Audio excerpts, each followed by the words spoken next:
Ah, Dorothea. The dining hall seems so much brighter with you here. Ferdy, I must say you are quite adept with flattery. Please, give me some more. Flattery? No, I was not... There you go with that attitude again.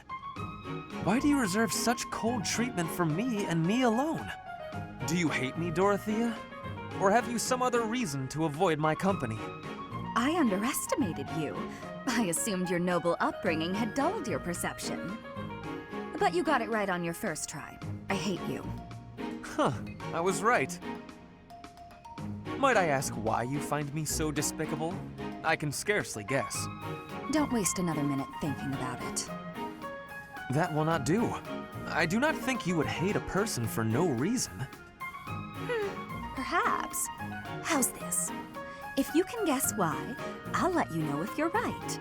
The brains of us common folk are so simple, it should be pretty easy for a big shot noble to sort out. Very well. I cannot walk away from a challenge. I have no choice but to chance a guess. You are always making fun, calling me a big shot and so forth. Perhaps you think all nobles are... No, it cannot be that simple. Oh?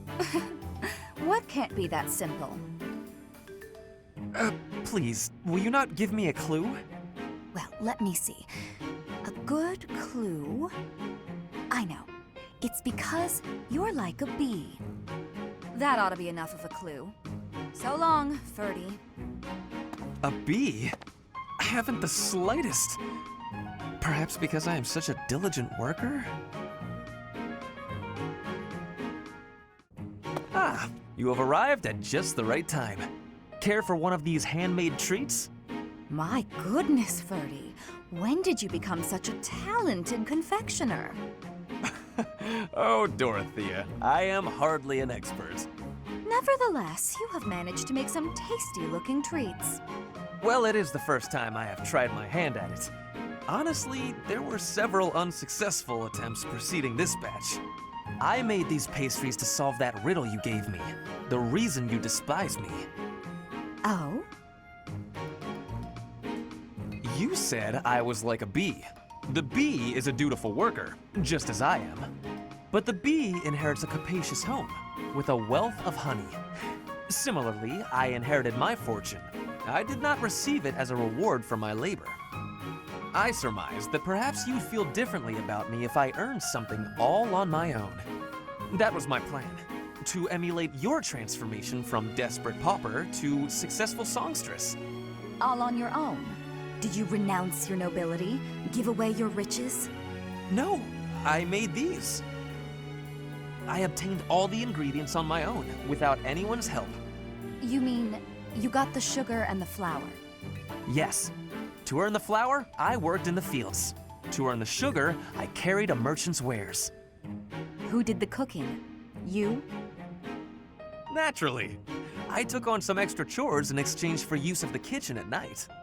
I have to admit, that's impressive. Hey, it looks like you had a bit of an accident. Is your hand okay? I burned myself a little while I was baking. Nothing to worry about. Nonsense. That burn will scar, you know.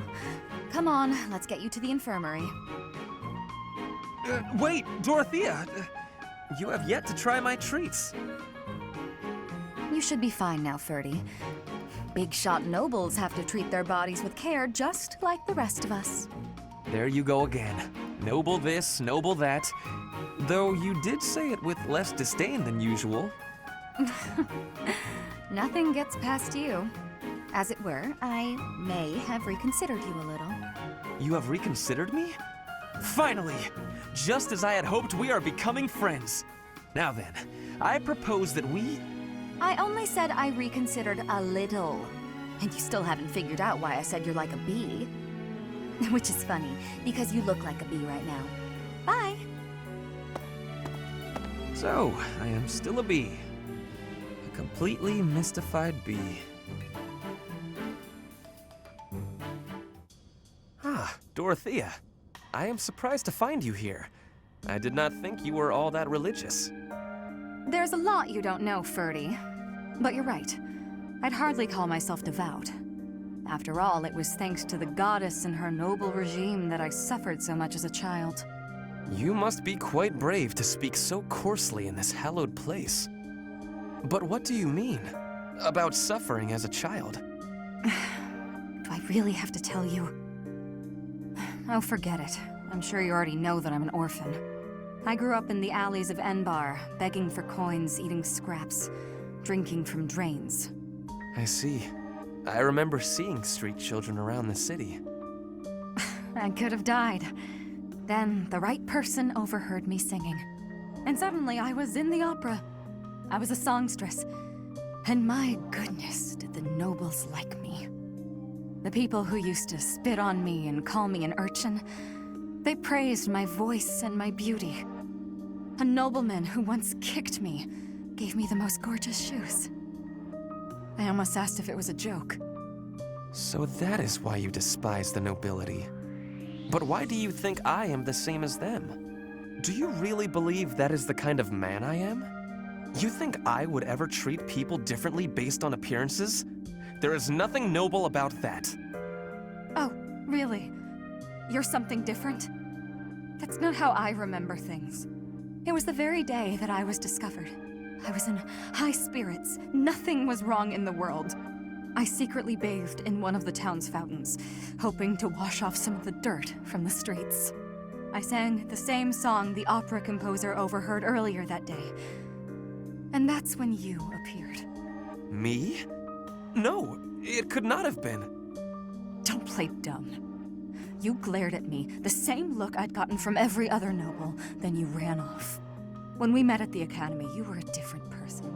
All smiles and friendly words. You were like a bee, Ferdinand.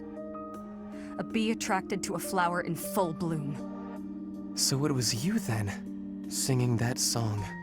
Dorothea, please listen. This is a misunderstanding. When I saw you, I could not take my eyes off you. I was hypnotized.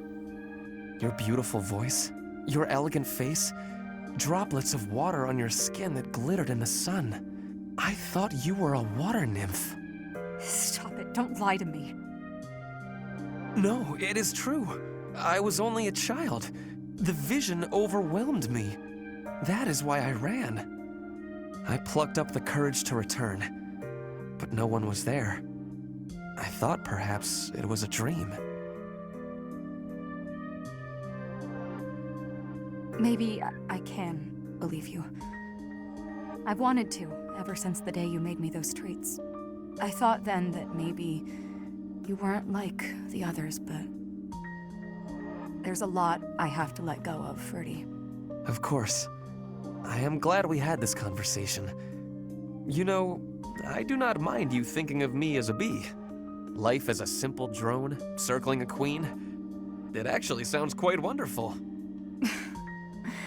Don't drones keep the queen safe from other bugs? I like the sound of that.